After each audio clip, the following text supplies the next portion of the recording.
প্রিয় শিক্ষার্থীরা, আজকে আমরা দেখব তথ্য ও যোগাযোগ প্রযুক্তি সপ্তম শ্রেণীর প্রথম অধ্যায়। প্রথম অধ্যায়টি হলো প্রাত্যহিক জীবনে তথ্য ও যোগাযোগ প্রযুক্তি। পৃষ্ঠা নাম্বার 1 থেকে 16। পুরো অধ্যায় আমরা দেখব এক ভিডিওতে। ভিডিওটি একটু দীর্ঘ হতে পারে, আপনারা একটু ধৈর্য সহকারে দেখবেন। আশা করি আপনাদের ভালো লাগবে। তো শুরুতে একটা ছবি দেখা যায়, হাস্যোজ্জ্বল চেহারা।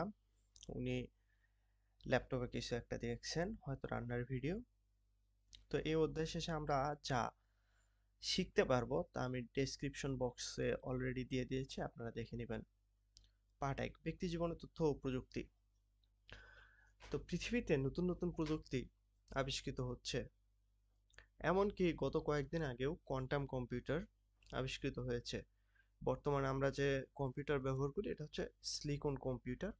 এটার চেয়ে অনেক উন্নত কোয়ান্টাম কম্পিউটার আবিষ্কৃত হয়েছে, যেটা জাপানি বিজ্ঞানীরা আবিষ্কার করেছে। তারপরে আমরা দেখি এরকম নতুন নতুন প্রযুক্তি, যেগুলো হয়তো সবার জীবনে কিছু না কিছু পরিবর্তন আনছে। সরাসরি প্রভাব কোয়ান্টাম কম্পিউটার এই মুহূর্তে আবিষ্কৃত প্রযুক্তিটি সরাসরি আমাদের জীবনে এই মুহূর্তে প্রভাব না ফেললেও ভবিষ্যতে হয়তো ফেলবে, সেরকমই একটা গল্প এখানে বলা হয়েছে। তারপরে দেখা যাচ্ছে এখানে একজন মানুষ, সে ফোনে কথা বলতেছে। তো এই জিনিসটার সাথে কিন্তু আমরা পরিচিত, যে জিনিসটাই এখানে পড়ার মাধ্যমে বলা হয়েছে।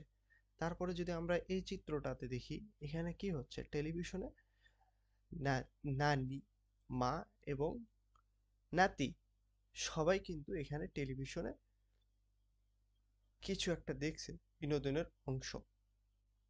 তারপরে ব্যক্তিগত যোগাযোগের উদাহরণ হিসেবে আমরা এই ফোন, এটা দেখলে আমরা বোঝা যায়, হ্যাঁ, তথ্য যোগাযোগ প্রযুক্তি ব্যক্তি জীবনে ব্যক্তিগত যোগাযোগে কত ব্যাপকভাবে ব্যবহার হয়। মানে যে কোনো প্রয়োজনে ফোন করা, এটা একটা ব্যক্তিগত যোগাযোগের, তথ্য যোগাযোগ প্রযুক্তির ব্যক্তিগত যোগাযোগের একটা অংশ।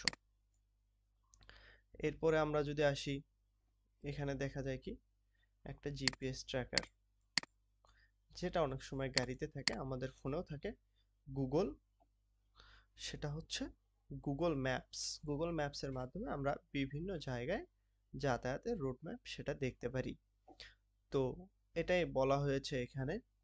তো এক সময় ক্যামেরা ব্যবহার করতো ধনী মানুষেরা, মোবাইল ফোনের ক্যামেরা ব্যবহার করতো অনেক ধনী যারা, তারা ব্যবহার করতো। কিন্তু বর্তমানে আমরা মোবাইল ফোনের মাধ্যমে খুব সহজেই ছবি তুলতে পারি এবং সেটা ফেসবুকে দিতে পারি।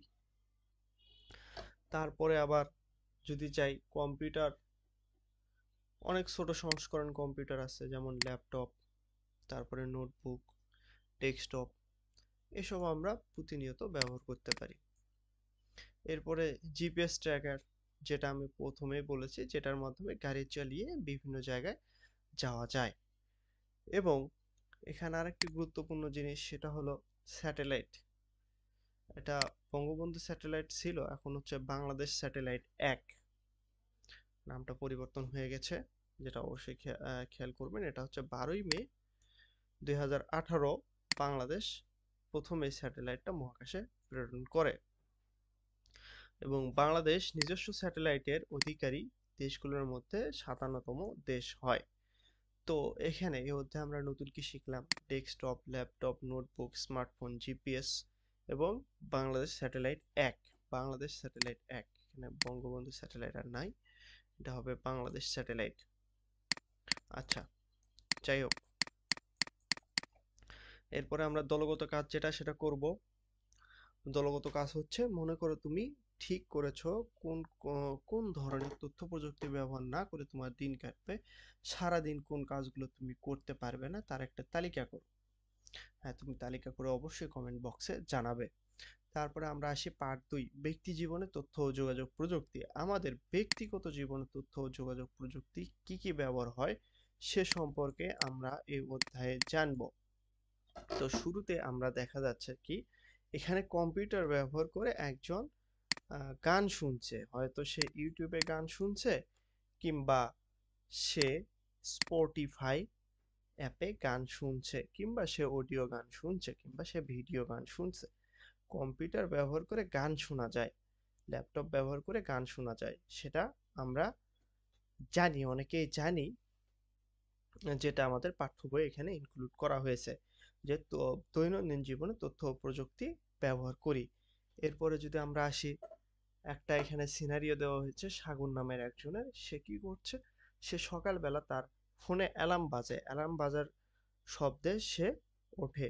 সকাল ভোর 6টায় অ্যালার্ম দিয়ে রেখেছিল, সে ঘুম থেকে ওঠে। ওঠার পরে তার মনে পড়ে যে আজকে ছুটির দিন, সুতরাং তাকে কাজে যেতে হবে না। সে এই জিনিসটা দেখেই সে খুশি হয়ে যায় এবং অ্যালার্মটা বন্ধ করে লক্ষ্য করে যে ডেস্কের ক্যালেন্ডার তাকে মনে করে দিয়েছে যে আজকে তার হচ্ছে বঙ্গবন্ধু, সরি, বঙ্গবন্ধু না, তার বন্ধুর জন্মদিন। অ্যালার্মটা বন্ধ করে সে লক্ষ্য করলো যে ডেস্কে তার বন্ধুর জন্মদিন, বিকেলে তার জন্মদিনে বন্ধুর বাসায় জন্মদিনের উৎসব। এরপরে সে নাস্তা করতে যায়, নাস্তা করতে যায় সে কি করে, বঙ্গোপসাগরে একটা নিম্নচাপ হয়ে ঘূর্ণিঝড়ের আশঙ্কা হয় এবং সে টিভিতে, ল্যাপটপে একটা নিউজ দেখতে শুরু করে। সে টেলিভিশনে নিউজ দেখে, সরি, সে টেলিভিশনে নিউজ দেখে, সে খবরটা দেখে সেখানে ধানের বাম্পার ফলন হয়েছে। মানে ধান যে প্রচুর ফলন হয়, সেটার ফলন হয়েছে, সেটা দেখে তার মন খুব ভালো হয়ে যায় এবং বঙ্গোপসাগরের নিম্নচাপে ঘূর্ণিঝড়ের আশঙ্কায় তার দুশ্চিন্তা হয়। তখন সে নাস্তা করে ল্যাপটপে সে ইমেইল গুলো দেখতে থাকে, তার অফিস থেকে অনেক ইমেইল আসে, যেটা স্বাভাবিক। সে ইমেইল গুলো দেখতে থাকে, ইমেইল গুলো দেখে দেখে তার প্রবাসী ভাই তার কাছে একটা ছবি পাঠাইছে, তার পরিবারের একটা ছবি পাঠাইছে। ছবিটি সুন্দর। সাগরের মনে হলো সেটা ঘরে টানিয়ে রাখলে মন্দ না, তাই সে প্রিন্টারের ছবিটা প্রিন্ট করে দেওয়ালে টাঙিয়ে রাখে। এরপরে ইমেইলে চিঠিপত্রের উত্তর দিয়ে সে তার প্রিয় কয়েকটা গান ইউটিউবে ছেড়ে দিয়ে সে শুনতে থাকে। এরপরে সে গান শুনতে শুনতে ইবুক রিডারে একটা বই পড়তে শুরু করে। মানে তার চারপাশে শুধু ডিভাইস আর ডিভাইস, সে সেগুলো নিয়েই কাজ করতে থাকে সব সময়। এরপরে বইটা যখন পড়া শেষ হয়ে গেল, একটু বেলা হলো, তখন সে দেখলো তার বাসায় খাবার নেই। তখন সে হুট করে ফুড পান্ডায় খাবার অর্ডার করলো। ফুড পান্ডায় খাবার অর্ডার করে সে ফুড পান্ডার সেই মানুষ, আমি কিন্তু কোনো প্রকার কোনো এখানে প্রমোশন করতেছি না ফুড পান্ডার। যাই হোক, এরকম ফুড ডেলিভারি অ্যাপ ফুড পান্ডা আছে, কিংবা পাঠাও ফুড আছে। এই ধরনের অ্যাপগুলো ব্যবহার করে আপনারা খুব সহজেই খাবার আপনার দোরগোড়ায় আনতে পারবেন। তো সে ইন্টারনেটে দেখে সে খাবার অর্ডার করে এবং কিছুক্ষণের মধ্যেই একজন তার খাবার নিয়ে আসে, যেটা আমরা অহরহই দেখি। এবং তাকে জিজ্ঞেস করে বাসাটা কি খুঁজে পেতে অসুবিধা হয়েছে, তখন সে বলে অসুবিধা হবে কেন, জিপিএস ট্র্যাকারে তো আপনার ঠিকানা দেওয়াই আছে, জিপিএস ট্র্যাকার দিয়ে আপনার ঠিকানাটা আমি নিয়ে নিয়েছি। এরপরে সাগর খেতে খেতে ইন্টারনেটে একটু ঢু মারে, খবরে একটু ঢু মারে, দেখে নিউট্রিনো নিয়ে নতুন একটা চমৎকার ব্লগ, চমৎকার খবর বের হয়েছে। সে জানে না আসলে নিউট্রিনোটা কি। নিউট্রিনোটা সে গুগলে সার্চ দেওয়ার সাথে সাথেই দেখে যে উইকিপিডিয়াতে নিউট্রিনো সম্পর্কে অনেক সুন্দর একটা ব্লগ লেখা হয়েছে এবং সেই ব্লগটা সে পড়ে নেয়। এরপরে তার মনে পড়ে, আচ্ছা এখন তো নতুন একটা সিনেমা রিলিজ হওয়ার কথা, আচ্ছা দেখি নতুন কোনো সিনেমা আছে নাকি। তখন সে কি করে, ইউটিউবে সিনেমাগুলোর ট্রেলার দেখে। ট্রেলার দেখতে দেখতে তার একটা সিনেমা পছন্দ হয়, তখন সে সেই সিনেমাটা ডাউনলোড করতে শুরু করে। বাংলাদেশে নেটফ্লিক্স খুব কমই ব্যবহার করা হয়, সুতরাং আমরা চোরাইভাবে সিনেমা ডাউনলোড করে দেখি। তো সে বিকেলে বন্ধুর বাসায় জন্মদিনে উৎসবে যায় এবং তার বন্ধু, সে ভাবে যে তার বন্ধু প্রচুর বই পড়ে, তো তাকে একটা বই উপহার দিলে কেমন হয়। তখন সে কি করে, বই একটা বই অর্ডার দেয়, রকমারি.com থেকে একটা বই অর্ডার দেয়। আমি কোনো কারোই কিন্তু আমি এখানে প্রমোশন করতেছি না, আমি আবারও বললাম। সে বই অর্ডার দেয়, সেটা বিভিন্ন মাধ্যমে বই অর্ডার দেয়। বইটা তার বন্ধুর বাসার ঠিকানা দিয়ে দেয় এবং বইটা অটোমেটিক্যালি তার বন্ধুর বাসায় পৌঁছে যাবে। এরপরে সে নিজের জন্য একটা বই অর্ডার করে। সে দেখে যে তার ব্যাংকে যথেষ্ট টাকা আছে কিনা সে নিয়ে তার জানা দরকার। সুতরাং সে তার ব্যাংকের রিলেটেড যে অ্যাপ আছে সেই অ্যাপে দেখে তার অ্যাকাউন্টে টাকা আছে এবং সে সেভিংস থেকে কিছু টাকা তার চেকিং অ্যাকাউন্টসে নিয়ে আসে, মানে টাকা সে খরচ করবে। এখানে দলগত কাজ বলা হয়েছে, যে জিনিসটা এখনো উল্লেখ করা হয়নি, কিন্তু তথ্য ও যোগাযোগ প্রযুক্তি ব্যবহার করে আমরা কি কি কাজ করতে পারি তার একটা তালিকা তৈরি করবেন অবশ্যই। এরপরে তার বের হওয়ার সময় তার মোবাইল বেজে ওঠে। সে যখন বাইরে বের হবে তখন তার মোবাইল বেজে ওঠে, তখন সে দেখে যে বাড়ি থেকে তার মা ফোন করছে এবং তার মা বলল যে তিনি ভালো আছেন, কিন্তু তার বাবার চশমাটা মনে হয় বদলাতে হবে, তার বাবা এখন স্পষ্ট দেখতে পাচ্ছে না। সাগর বলল, তুমি চিন্তা করো না, আমি সামনের সপ্তাহে চলে আসবো, বাবাকে চোখের ডাক্তারের কাছে নিয়ে যাব। অর্থাৎ সাগর সামনের সপ্তাহে তার বাড়িতে আসবে এবং তার বাবাকে চোখের ডাক্তারের কাছে নিয়ে যাবে। তো মায়ের সাথে কথা বলে সাগর তখনই ট্রেনের টিকিট বুক করে, কিন্তু ঈদের মধ্যে আমরা ট্রেনের টিকিট অনলাইনে পাই না, কারণ অনেক আগে অনেক মানুষ অনেক জনসংখ্যার কারণে এই টিকিটগুলো আগেই বুক হয়ে যায়। যাই হোক, সেটা পরের হিসাব। তো ডাক্তার, চোখের ডাক্তারের খোঁজ নেওয়ার জন্য সে রাতেই ই চিকিৎসা কেন্দ্রে আহ, সে অনলাইনে রাতেই ই চিকিৎসা কেন্দ্রে সেটা দেখবে। সে বন্ধুর বাসায় যায়, বন্ধুর বাসায় যেয়ে সে তার জন্মদিনের উৎসবে অনেক আনন্দ করে, দেখে ঘরের ছোট বাচ্চারা অনেক হইচই করে পাশে রাখা একটা কম্পিউটারে গেম খেলছে। গেমিং কম্পিউটারে সে রাতের খাবার খেয়ে সাগর বাসায় ফিরে আসে এবং পরের দিন সে অফিসে যাবে সেটা ভেবে সে কি করে, সে অ্যালার্ম সেট করে বিছানায় শুয়ে পড়ে। শোয়ার আগে আগে সে কি করে, একটু দেখি নিউজ দেখি, সেই কথা বলে সে নিউজে ঢুকে দেখে যে ঘূর্ণিঝড়টা অন্যদিকে স্যাটেলাইট ইমেজের মাধ্যমে দেখা যাচ্ছে, যে উপগ্রহ থেকে ছবি তুলে দেখা যাচ্ছে যে ঘূর্ণিঝড়টা অন্যদিকে ঘুরে গেছে। অতএব আমাদের দেশের কোনো বিপদ নেই। অবশ্যই এটা বাংলাদেশ কিংবা বঙ্গবন্ধু স্যাটেলাইটের ছবি না, এটা হচ্ছে weather.com এর একটা স্যাটেলাইট। তো weather.com এর স্যাটেলাইট থেকে আমরা দেখতে পারি যে কিভাবে উপগ্রহ থেকে ঘূর্ণিঝড়টা অন্যদিকে চলে গেছে। তো আমরা এ অধ্যায়ে আমরা কি কি শিখলাম? এই অধ্যায়ে আমরা নতুন শিখলাম ইবুক রিডার, তারপরে উইকিপিডিয়া ডাউনলোড, ই চিকিৎসা কেন্দ্র এবং নিউট্রিনো নামের একটা ওয়ার্ড, যেটা সম্পর্কে আমারও কোনো ধারণা নাই। আমি ভবিষ্যতে ধারণা পেলে আপনাদের জানাবো অবশ্যই। নিউট্রিনো সম্পর্কে আপনাদের জানতে থাকলে আপনারা অবশ্যই কমেন্টে জানাবেন। এবং পার্ট 3, কর্মক্ষেত্রে তথ্য ও যোগাযোগ প্রযুক্তি। আচ্ছা, কর্মক্ষেত্রে কি হয়েছে? আমরা সবাই জানি যে স্কুল কলেজ শেষ হলে আমাদের কি ভার্সিটিতে ভর্তি করা হয়। শিক্ষার্থীরা স্কুল শেষ করে কলেজে যায়, কলেজ শেষ করে ইউনিভার্সিটিতে পড়তে যায় এবং এটাই স্বাভাবিক। এবং বাংলাদেশে অনেকগুলো পাবলিক বিশ্ববিদ্যালয় আছে যে বিশ্ববিদ্যালয়গুলোকে আলাদা আলাদা করে ভর্তি পরীক্ষা দিতে হয়।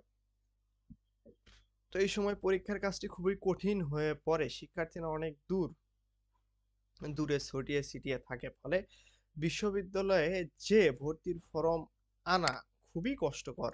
সেজন্য কি করেছে বিশ্ববিদ্যালয় কর্তৃপক্ষগুলো, সেই ফর্ম অনলাইনে পূরণ করে এবং ইলেকট্রনিক মানির সাহায্যে সেগুলো টাকা জমা দেয় কিংবা ব্যাংকের মাধ্যমে টাকা জমা দেওয়ার একটা ব্যবস্থা করছে, যে জিনিসটা 2009 সাল থেকে আমরা দেখতে পাই। তো 2009 সালে শাহজালাল বিজ্ঞান ও প্রযুক্তি বিশ্ববিদ্যালয় এটা শুরু করে এবং তার মাধ্যমে আজকে আমরা দেখি মোটামুটি সকল বিশ্ববিদ্যালয় এবং কলেজগুলো একইভাবে স্মার্টফোন ব্যবহার করে তারা ভর্তির আবেদন ফর্ম পূরণ করতে পারে এবং এটা আমাদের জীবনকে অনেক সহজ করেছে, যেটারই আমরা একটা চিত্র এখানে দেখতে পারি যে কেউ একজন সে হচ্ছে মোবাইল ফোনের মাধ্যমে কি করছে, সে বিশ্ববিদ্যালয়ে ভর্তির ফর্মটা পূরণ করছে স্মার্টফোন ব্যবহার করে। তো এখানে আমাদের দলগত কাজ হলো কি, তো আমাদের স্কুলের অফিসকে কাগজবিহীন অফিসে রূপান্তর করতে কি কি কাজ করতে হবে সেটা গুছিয়ে লেখা। সেটা অবশ্যই তোমরা গুছিয়ে লিখতে পারবা। এটা কিভাবে আমাদের অফিসকে একটা কম্পিউটার ব্যবহার করে সবকিছুই ডিজিটালাইজড করা যায় এবং ফিঙ্গারপ্রিন্ট সেন্সরের মাধ্যমে ফিঙ্গারপ্রিন্ট সেন্সর ব্যবহার করে ডিজিটালাইজড করা যায়। তো কাগজ ব্যবহার না করে অফিসের কার্যক্রম করার বিষয়টি আমাদের দেশে এখন শুরু হয়েছে। মাত্র শুরু হলেও ১৯৭৫ সালে বিজনেস উইক নামের একটা ম্যাগাজিনে প্রথমবার এ সম্পর্কে একটা ধারণা দেওয়া হয়, যেটা মানুষের কাছে কল্পবিজ্ঞান অর্থাৎ সায়েন্স ফিকশনের মতো মনে হয়। কিন্তু বর্তমানে এসে ১৯৭৫ পরবর্তী এখন ২০২৫ এসে এটা কিন্তু বাস্তব রূপ নিয়েছে, এবং ২০২৫ না, এটা অনেক আগেই বাস্তব রূপ নিয়েছে। আজ থেকে ১০-১৫ বছর আগে এটা বাস্তবে রূপ নিয়েছে এবং বাংলাদেশে এটা পুরোপুরি চালু হতে শুরু করেছে। এরপরে যদি আমরা দেখি, এরপরে আমরা একটা জিনিস দেখি, সেটা হচ্ছে ইভিএম, ইলেকট্রনিক ভোটিং মেশিন, যেটার মাধ্যমে কাগজপাতি ব্যবহার না করেই আমরা ভোট দিতে পারি। এবং এখানে ইভিএম যারা ব্যবহার করছে তাদের কয়েকজনের বাংলাদেশে ইভিএম যারা বাংলাদেশ উপযোগী ইভিএম যারা কাস্টমাইজ করেছে তাদের কয়েকজনের ছবি আমরা এখানে দেখতে পারি। তারপরে আমরা কি করি, এই ইভিএম ব্যবহারের ফলে আমাদের কি হয়, কাগজ ব্যবহার করা লাগে না। কাগজ ব্যবহার করা লাগে না যেহেতু, সেহেতু পরিবেশের ক্ষতি হয় না। কাগজ আসে কোথায় থেকে? কাগজ আসে গাছ থেকে। একটি গাছ কেটে কাগজ তৈরি করতে হয় এবং আমরা সেই কাগজেই লিখে রাখি কি, গাছ কাটবেন না, গাছ কাটবেন না। এভাবে আমরা সেই কাগজেই লিফলেট, চোখের পলকেই কাজ হয়ে যায়। যাই হোক, সে কি করে, কাগজ তৈরি হয় গাছ থেকে। গাছ থেকে আমরা কাগজ কি করি, তৈরি করে সেই কাগজে আমরা লিখি গাছ লাগান, পরিবেশ বাঁচান এবং গাছ কাটবেন না, প্রকৃতি দূষণমুক্ত করবেন না। বিষয়টা তো অনেক ইন্টারেস্টিং। যাই হোক, তথ্য যোগাযোগ প্রযুক্তির ফলেই গাছ কেটে আর কাগজ তৈরি করা লাগতেছে না। সুতরাং আমরা হচ্ছে ডিজিটাল ডিভাইসের মাধ্যমে আমরা এই জিনিসগুলো করতে পারতেছি। যেখানে কাগজে আবার কি বলা হয়, কালি এবং টোনার ব্যবহার করা হয়, যা রাসায়নিক দ্রব্য ভবিষ্যতে যা মানুষের ক্যান্সারের মতো রোগ সৃষ্টি করতে অনেক সহায়তা করে। আবার এখানে বলা হয়েছে যে কম্পিউটারের মনিটরগুলো দিন দিন বড় হচ্ছে। কম্পিউটার ছোট হচ্ছে কিন্তু মনিটর বড় হচ্ছে। বিষয়টা কেমন কনফিউজিং না? মনিটর হচ্ছে যেটাতে আমরা কিছু দেখি, কম্পিউটার যেটাতে আউটপুট দেয় সেটা আমরা দেখব দ্বিতীয় অধ্যায়। সুতরাং এটা নিয়ে এখনই ভেবেচাকা খাওয়ার কিছু নেই, আমরা দ্বিতীয় অধ্যায়ে মনিটর সম্পর্কে জানতে পারবো। তারপরে দেখি, তাই সেখানে একটি পড়ার কাজটি হয়েছে অনেক সহজ এবং নতুন প্রজন্মের তরুণরা কম্পিউটারে লিখতে পড়তে পড়ে, কাগজে পড়া তারা পড়তে স্বাচ্ছন্দ্য বোধ, কাগজের চেয়ে তারা মনিটরে পড়তে স্বাচ্ছন্দ্য বোধ বেশি ব্যবহার করে এবং ক্যামেরায় ছবি তুলে সেগুলো প্রিন্ট করে আজকাল ঘরে টাঙ্গায় রাখে কিংবা মোবাইলের ওয়ালপেপার হিসেবে স্ক্রিনে নিয়ে নেয়। যারা মোবাইল ব্যবহার করে আধুনিক যুগে তারা দেখা যায় বেশিরভাগ নিজের মোবাইলের স্ক্রিনে নিজের ছবি দিয়ে রাখে, কারণ সে নিজেকে অনেক ভালোবাসে। এরপরে আমাদের বেসরকারি ব্যাংকগুলোতে দেখা যায় সেখানে কি কাগজবিহীন অফিসে তারা রূপান্তরিত হয়েছে। তাদের অফিসে কি কাগজের ব্যবহার নেই বললে চলে, খুব কম তারা কাগজ ব্যবহার করে। ব্যাংকিং কার্যক্রমের মূল চাবিকাঠি হলো অনলাইন ব্যাংকিং সিস্টেম, যেটার মাধ্যমে তারা কি করে, আহ, গ্রাহকের তথ্য, অ্যাকাউন্টের বিভিন্ন তথ্য সিকিউরিটির মাধ্যমে বিভিন্ন তথ্য, টাকা পয়সা স্থানান্তর কাগজপাতি ছাড়াই তারা বিল পরিশোধ করতে পারে এবং এই সিস্টেমে ব্যাংকিং অ্যাপ গুরুত্বপূর্ণ হয়ে উঠেছে। বিভিন্ন ব্যাংকিং অ্যাপ আমরা দেখতে পাই। তো সুতরাং আমরা এখানে শিখলাম কি, টোনার, ইলেকট্রনিক ভোটিং মেশিন অর্থাৎ ইভিএম, এখানে আমরা নতুন শিখছি। এবং এই অধ্যায়ের দলগত কাজ হচ্ছে কি, আমরা স্কুলে একটি দল তৈরি করে ইলেকট্রনিক ভোটিং মেশিনের ব্যবহার করলে কি সুবিধা হয় এবং কি অসুবিধা হয় সেটা নিয়ে একটি বিতর্কের আয়োজন করব। এবং আমরা আসি পার্ট 4 কর্মক্ষেত্রে তথ্য ও যোগাযোগ প্রযুক্তি কর্মক্ষেত্রে কিভাবে আমরা তথ্য ও যোগাযোগ প্রযুক্তির ব্যবহার করতে পারি। একটি বিশাল কল সেন্টার অফিস, যেটা হচ্ছে ঢাকার নিকুঞ্জ এলাকায় অবস্থিত নিলয় নিটয় টাওয়ার, অর্থাৎ সেখানে কি আছে, জেনেক্স নামের একটা কোম্পানি বাংলাদেশে আছে। সে হচ্ছে কি করে, কল সেন্টারের কাজ করে। সেখানে আমরা যদি কল দেই, কোথায় কল দেই, আমরা 121-এ কল দেই, তারপরে আমরা কল দেই কি 999-এ কল দেই, তারপরে আমরা কল দেই কি 333-তে কল দেই। তো এই নাম্বারগুলোতে কল দিলে কল কোথায় যায়, সর্বপ্রথম একটা কল সেন্টারে কল যায়। সেখানে কিছুক্ষণ কথা বলার পর আমরা আমাদের কাঙ্ক্ষিত সেবা অর্জন করতে সামর্থ্য হই। তো এই ধরনের কাজ শুরুতেই কি হয়, প্রথমে অফিসে না গিয়েই অফিস করা এবং আমরা কি করি অনলাইনে অফিস করতে পারি এবং সেটাই হচ্ছে সম্পূর্ণ নতুন এক ধরনের অফিসের ধারণা মানে অনলাইন অফিস এবং এই ধারণাটা প্রথম আসে কি 1983 সালে প্রথম এটা নিয়ে আলোচনা করা হয় এবং 1994 সালে প্রথম একটা অফিস শুরু হয় যা যেখানে তারা সশরীরে কেউ অফিস করে না কিন্তু অফিসের কাজ ভার্চুয়ালি সম্পাদন করা হয় অর্থাৎ সেটা ভার্চুয়াল অফিস নামেই পরিচিত।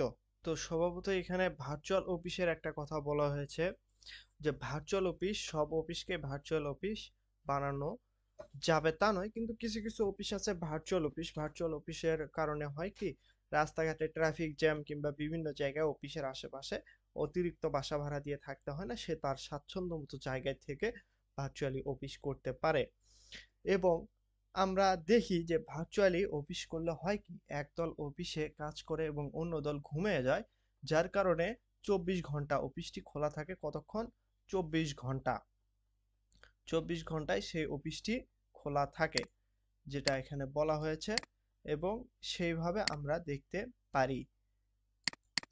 তারপরে আমরা আসি কি কল সেন্টারের কথা আমরা সেটা যেটা প্রথমেই বলেছি সেখানে হয় কি একদল কাজ করে ওখানে শিফটিং ভাবে কাজ চলে এবং একদল কাজ করে আরেক দল চলে যায় এইভাবে কাজ করতে থাকে। তো দলগত কাজ আমাদের স্কুলে একটি ভার্চুয়াল ক্লাসরুম তৈরি করে করতে হলে সেটাতে কি কি করতে হবে তা তোমরা লিখবা অবশ্যই লিখবা তোমরা যদি ভার্চুয়ালি ক্লাস করতে চাও অবশ্যই তোমরা বলবা আমি তোমাদেরকে ভার্চুয়ালি গুগল মিটের মাধ্যমে ক্লাস নিতে পারবো।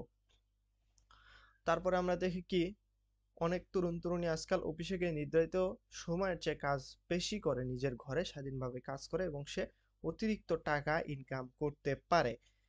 সুতরাং এটা কম্পিউটারের ইন্টারনেটের মাধ্যমে এটা হয়ে থাকে। তো এই অধ্যায়ে আমরা নতুন কি শিখলাম ভার্চুয়াল অফিস কল সেন্টার কাগজবিহীন অফিস।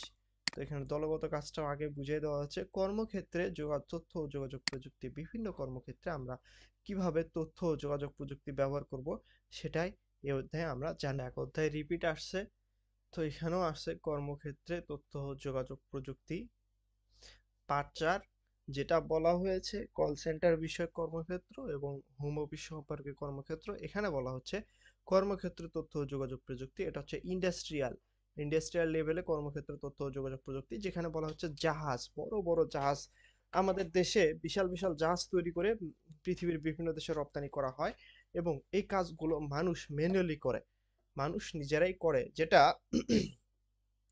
কোনো একটা রোবট যদি এই কাজটা করতো তাহলে কি হতো অনেক বিপদ আপদ অনেক ক্ষতিগ্রস্ত থেকে আমরা আমরা তাদেরকে রক্ষা করতে পারতাম। যারা ওয়েল্ডিং এর কাজ করে তাদের কি করে চশমা পরতে হয় এবং ওয়েল্ডিং এর কাজ যদি অতিরিক্ত করে অনেক সময় তাদের চোখ কি হয়ে যায় নষ্ট হয়ে যায় এবং অন্ধত্বের সৃষ্টি হয় যেটা রোবটের মাধ্যমে করলে কি হয় সেখানে মানুষের কিন্তু এই ক্ষতিটা আর হয় না কারণ রোবটের তো চোখ থাকে না রোবটের থাকে ক্যামেরা সুতরাং ক্যামেরা নষ্ট হলে আবার সেটা বদলে দেওয়া যাবে।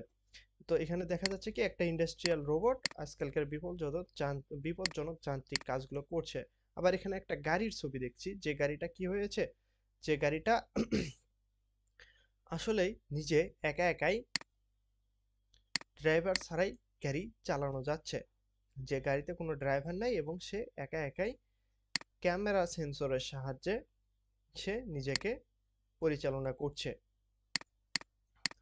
তো এটা হচ্ছে অটোমেশন গাড়ি একটা উদাহরণ যেটা আমরা টেসলাতে দেখতে পারি টেসলা সহ বিভিন্ন কোম্পানির গাড়িগুলো এরকম অটোমেটিক গাড়িগুলো চালায় যেখানে কোনো ড্রাইভার থাকে না বর্তমান যুগে এটা আমরা দেখতে পারি যদিও বাংলাদেশে এই প্রযুক্তিটি এখনো আসেনি কিন্তু উন্নত বিশ্বে এই প্রযুক্তিটি এখনো চলমান রয়েছে এবং তারা প্রতিদিন এটা ব্যবহার করছে। তো এখানে মনে করা যায় যে এরকম অটোমেশন গাড়ি হলে আমাদের বিপদের সংখ্যা কিংবা আমাদের রোড অ্যাক্সিডেন্টের সংখ্যা অনেক কমে যাবে রোড অ্যাক্সিডেন্ট কমে আসবে কারণ তখন মানুষ গাড়ি চালাবে না তখন কি করবে তখন গাড়িগুলো চালাবে কারা গাড়িগুলো চালাবে তখন হচ্ছে অটোমেটিক কম্পিউটারের মাধ্যমে। তারপরে আমরা কি বলি আকাশপথে কিন্তু বিমানে কিন্তু অটো পাইলটরা কি করে টেক অফ করে এবং অনেক কিছু করে তারপরে কি হয় তারা অটো পাইলট দিয়ে চালায় এবং কিছু কিছু ক্ষেত্রে যুদ্ধ বিমানে যেমন ড্রোনে কি হয়, ড্রোনে আমরা কোনো পাইলট থাকে না, অর্থাৎ একটা ড্রোনে কোনো পাইলটই থাকে না। ড্রোনটা নিয়ন্ত্রণ করা হয় কোথা থেকে? ড্রোনটা নিয়ন্ত্রণ করা হয় দূরবর্তী কোনো জায়গায় থেকে নিয়ন্ত্রণ করে।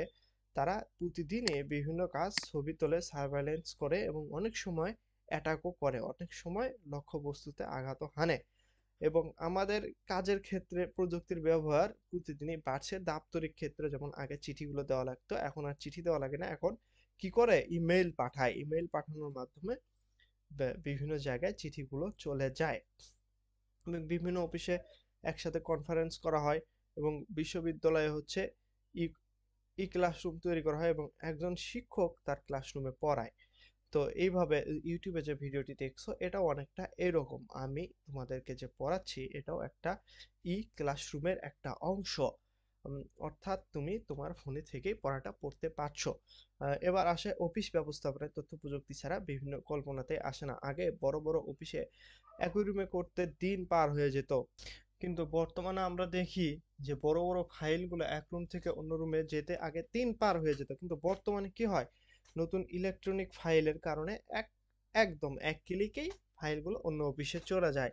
এবং এক্ষেত্রে গুরুত্বপূর্ণ কাজগুলো হয় টাকা পয়সার ক্ষেত্রে, অ্যাকাউন্টিং সংক্রান্ত, মানে ব্যাংকে এই জিনিসটা সব থেকে বেশি হয় যে তারা এক ক্লিকে এক অ্যাকাউন্ট থেকে অন্য অ্যাকাউন্টে টাকা পাঠায়।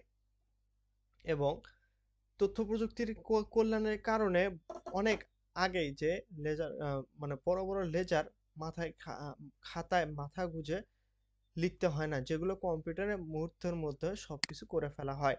মানুষের কাজের জায়গায় এখন সব সময় কাউকে না কাউকে কিছু বলতে হয়, বোঝাতে হয়, কিন্তু কম্পিউটারে শুধু একটা ক্লিক দিলেই সে সবকিছু বুঝে যায় এবং করতে সক্ষম হয়। তো এখানে দলগত কাজ হলো রোবট দিয়ে, যে রোবট দিয়ে করাতে চায় এমন কাজগুলো, কাজের তালিকা তুমি তৈরি করতে পারো। এবং নতুন কি শিখলাম, রোবট, পাইলটবিহীন ড্রোন এবং ই ক্লাসরুম সম্পর্কে আমরা এই অধ্যায়ে জানলাম। তো আমরা দেখব সমাজ জীবনে তথ্য ও যোগাযোগ প্রযুক্তি, পার্ট 6, সমাজ জীবনে তথ্য ও যোগাযোগ প্রযুক্তি। তো এই অধ্যায়ে আমরা দেখি, আমরা সবাই সমাজে থাকি এবং সমাজে আমরা মানুষ, সামাজিক জীব। তো এখানে আমরা দাদা দাদি, আত্মীয় স্বজন এবং বন্ধু বান্ধব সবাইকে নিয়ে একটা সমাজে থাকে। এখানে কেউ চাকরি করে, কেউ ব্যবসা করে, কেউ শিক্ষার্থী, কেউ বা বাড়ির গৃহস্থলী কাজ করে, কিংবা কেউ বা বেকার।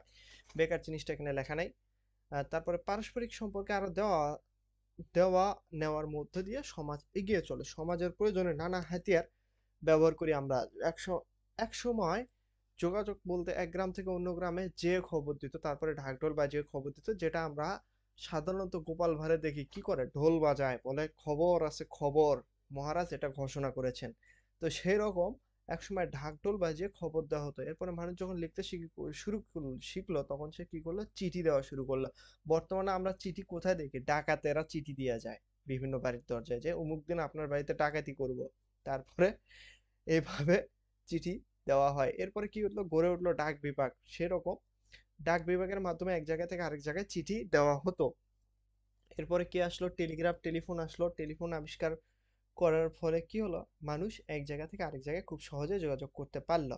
এরপরে কি হলো, তথ্য যোগাযোগ প্রযুক্তির মাধ্যমে এসবগুলো আরো উন্নত হয়ে আসলো, হাতের মুঠোয় আসলো। এখন ইন্টারনেট ব্যবহার করে খুব সহজেই বিভিন্ন ওয়েবসাইটে যোগাযোগ করা যায়, যেমন, এবং ওয়েবসাইটগুলো এই সামাজিক কর্মকাণ্ডগুলো অনেক সহজ করে দেয়, যেটা আমরা পরের অধ্যায়ে জানতে পারবো কিভাবে এই সামাজিক যোগাযোগ, জনপ্রিয় ওয়েবসাইট কিভাবে মানুষের জীবন সহজ করছে। এবং অনুষ্ঠানে আমন্ত্রণ, এক সময় মানুষ আমন্ত্রণ করতো কিভাবে, বাড়ি বাড়ি যে আমন্ত্রণ করতো, তারপরে কি করতো, কাগজে আমন্ত্রণ পত্র দিত, কিন্তু বর্তমানে কি করে, টেলিফোনে কল দেয়, কল দিয়ে তারপরে খুদে বার্তা, SMS, short message service, SMS এ দাওয়াত দেয়, তারপরে কি করে, ইমেইল করে, এবং তারপরে কিংবা ফেসবুক মেসেঞ্জারেও তারা মেসেজ দিয়ে আমন্ত্রণ জানায়। তারপরে আসে কি, তারপরে আসে বিশেষ দিবসের শুভেচ্ছা, বিভিন্ন যেমন যেমন জন্মদিন, তারপরে হচ্ছে কি বিবাহ বার্ষিকী থেকে শুরু করে জন্মদিন, বিবাহ বার্ষিকী, পূজার সময়, ঈদের সময় শুভেচ্ছা বার্তা পাঠায়, যেটা আগেকার কালে কি করতো, কার্ডের মাধ্যমে দিত, কিন্তু বর্তমানেও কার্ডের মাধ্যমে দেওয়া যায়, যেটা হচ্ছে কি করে, মেসেঞ্জারে কিংবা বিভিন্ন জায়গায় কার্ডের মাধ্যমে একটা ওয়েবসাইটে যেখানে দেওয়া হয়েছে এই যে ওয়েবসাইট, এরকম একটা ওয়েবসাইটে কার্ড বানিয়ে সুন্দর করে সেই কার্ডটা তোমার বন্ধুর কাছে তুমি পাঠিয়ে দিতে পারো, কিংবা তোমার বান্ধবীর কাছে সেটা পাঠিয়ে দিতে পারো, যেটা আমরা ই কার্ডে দেখতে পারি, যেটার কথা এখানে বলা হয়েছে। এখানে ফ্লিপকার্ট.com এর থেকে অনেক কিছু মানে কার্ডের সাইট আছে যেখানে প্রিয়জনকে কার্ড পাঠিয়ে দিতে পারে। তো ফ্লিপকার্ট.com এর একটা ওয়েবসাইটের কথা এখানে বলা হয়েছে। তারপরে আবার আসি কি, স্মৃতি সংরক্ষণ ও বিনিময়। অনেকে অনেক গুরুত্বপূর্ণ স্মৃতি, কারো জন্মদিনের ভিডিও কিংবা ছবি, কিংবা কারো হচ্ছে কি থাকে, প্রথম সে মুখে ভাত নিয়েছে তার একটা ছবি, তারপরে প্রথম হাঁটা শিখেছে সে ভিডিও, এসব কিছু কি করে তারা মোবাইলে সংরক্ষণ করে ভিডিও আকারে, এবং সেই ভিডিও তারা বিভিন্ন জনের কাছে শেয়ার করতে পারে, প্রিয়জনের কাছে শেয়ারও করতে পারে। এমনকি তারা গুগল ফটোস নামে এখানে আপলোড করে রাখতে পারে, কিংবা ইউটিউবে আপলোড করে সে প্রচার করতে পারে। বর্তমানে আমরা এটা দেখি। এখানে দলগত কাজ হলো কি, ক্লাসের একটি অনুষ্ঠানের জন্য বন্ধুদেরকে এসএমএস এর মাধ্যমে অতিথিদের আমন্ত্রণ জানানো। এখানে আমরা এই অধ্যায়ে আমরা নতুন কি শিখলাম, ক্ষুদ্রবার্তা, e card, video sharing right, video sharing site, যেটা আমরা সাইট সেটা হচ্ছে youtube.com, যেটা আমরা প্রায়শই জানি, এবং youtube.com সম্পর্কে না জানলে তোমরা এই ভিডিওটি দেখতে পারবে না। অতএব পাঠ 7, সমাজ জীবনে তথ্য ও যোগাযোগ প্রযুক্তি। আচ্ছা, এই অধ্যায়টিও রিপিট করা হয়েছে, সমাজ জীবনে তথ্য ও যোগাযোগ প্রযুক্তি। এখানে সমাজ জীবনে তথ্য ও যোগাযোগ প্রযুক্তির প্রাথমিক ধারণা দেওয়া হয়েছে, এবং সমাজ জীবনে তথ্য ও যোগাযোগ প্রযুক্তির সামাজিক সাইট সম্পর্কে বিশদ আলোচনা করা হয়েছে এই অধ্যায়টিতে। যেখানে আমরা দেখি প্রথমে কি হচ্ছে, ফেসবুকের একটা ফ্রন্ট পেজ। আমরা মোটামুটি সবাই ফেসবুকের সাথে পরিচিত। শুধু ফেসবুকই না, বর্তমানে কি আছে, বর্তমানে আমরা দেখি অনেকেই ইনস্টাগ্রাম চালায়। তরুণদের মাঝখানে ইনস্টাগ্রাম এবং টিকটক চালানো, টিকটকটা অনেকেই কম চালায়, কিন্তু ইনস্টাগ্রাম চালানোর প্রবণতা অনেক বেশি, যেটা ফেসবুকের মতোই একটা কি সামাজিক যোগাযোগ মাধ্যম কিংবা ওয়েবসাইট। এখানে দেখা যায় ফেসবুক আছে, তারপরে এখানে কি লিঙ্কডইন, তারপরে হচ্ছে টুইটার। টুইটার ছিল আগে, এখন হচ্ছে এক্স, www.x.com, যেটা ইলন মাস্ক বিশ্বের সবচেয়ে বড় ধনীর কোম্পানি, সে সেটা কিনে নিয়েছে। এবং এই সাইটগুলো ব্যবহার করলে আমরা মুহূর্তের মধ্যে কি পাই, এক জায়গার খবর পাই, বিভিন্ন রকমের বিনোদন, বিভিন্ন রকমের নিউজ, বিভিন্ন কিছু আমরা খুব সহজেই জানতে পারি, যেটা আসলে বিশাল সোশ্যাল নেটওয়ার্ক, সেটা হচ্ছে সোশ্যাল নেটওয়ার্ক কিংবা সামাজিক যোগাযোগ মাধ্যম। তো এই জিনিসগুলো ফেসবুক বিভিন্ন দেশের প্রয়োজন অনুযায়ী, সেই দেশের মানুষের আচার আচরণ অনুযায়ী, সেই দেশের যুগ উপযোগী ভিডিওগুলো সেখানে, অডিওগুলো কিংবা স্ট্যাটাসগুলো তাদের মাঝখানে তারা প্রচার করে। এখানে সাধারণত অন্য দেশের ছবি কিংবা অন্য দেশের ভিডিও কিংবা অন্য দেশের কিছু কিন্তু অন্য দেশে যায় না। এটা সাধারণত আমরা নিজেদের দেশের মধ্যেই নিজেদের অনুষ্ঠান এবং কালচারগুলো আমরা দেখতে পাই।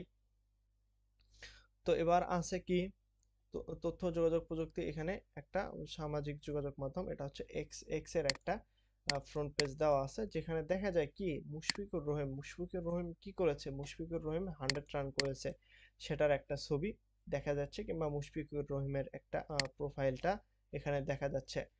তো এখানে বড় হতে হতে বিভিন্ন এক্সে পোস্ট করে সে তার মনের ভাব প্রকাশ করতে পারে।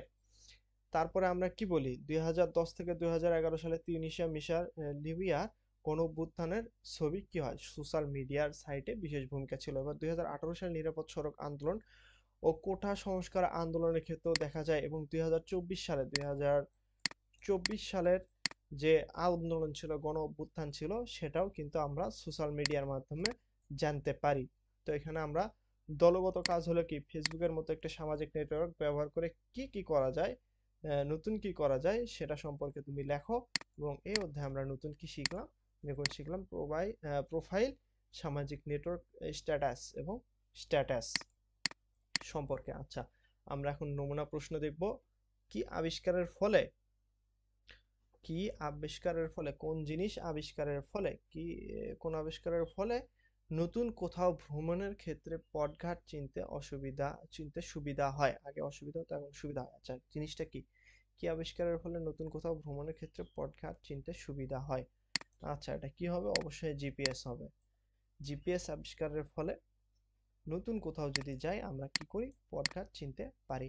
নিউট্রিনো সম্পর্কে সঠিক তথ্য জানতে হলে কোনটি ব্যবহার করব? নিউট্রিনো সম্পর্কে জানতে হলে সঠিক তথ্য পেতে হলে আমরা কি ব্যবহার করব? ইন্টারনেট ব্যবহার করব।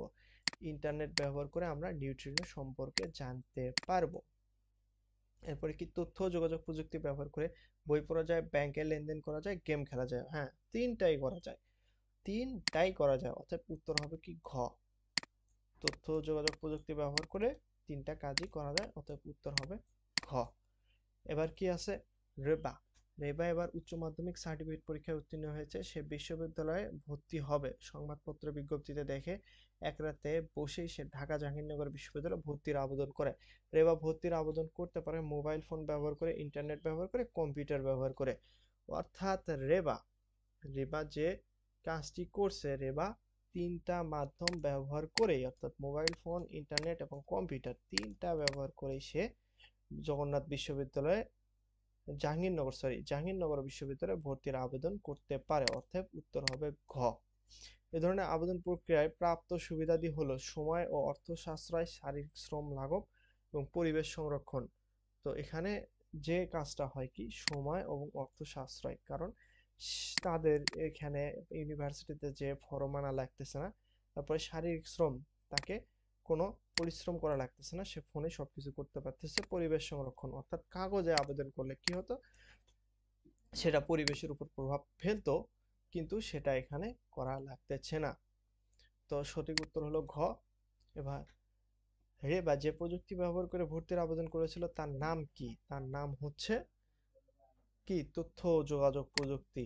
আমরা তথ্য ও যোগাযোগ প্রযুক্তি আইসিটি বই পড়ছি, তো সুতরাং এটা তথ্য ও যোগাযোগ প্রযুক্তি প্রশ্ন হবে, এবং সে ব্যবহার করেছিল তথ্য ও যোগাযোগ প্রযুক্তি। এরপরে আমরা আসি পছন্দের এরপরে কি 6 নম্বর প্রশ্নের যে উত্তরটি তুমি পছন্দ করেছো সেই উত্তরটি কারণ যুক্তি সহ ব্যাখ্যা করো।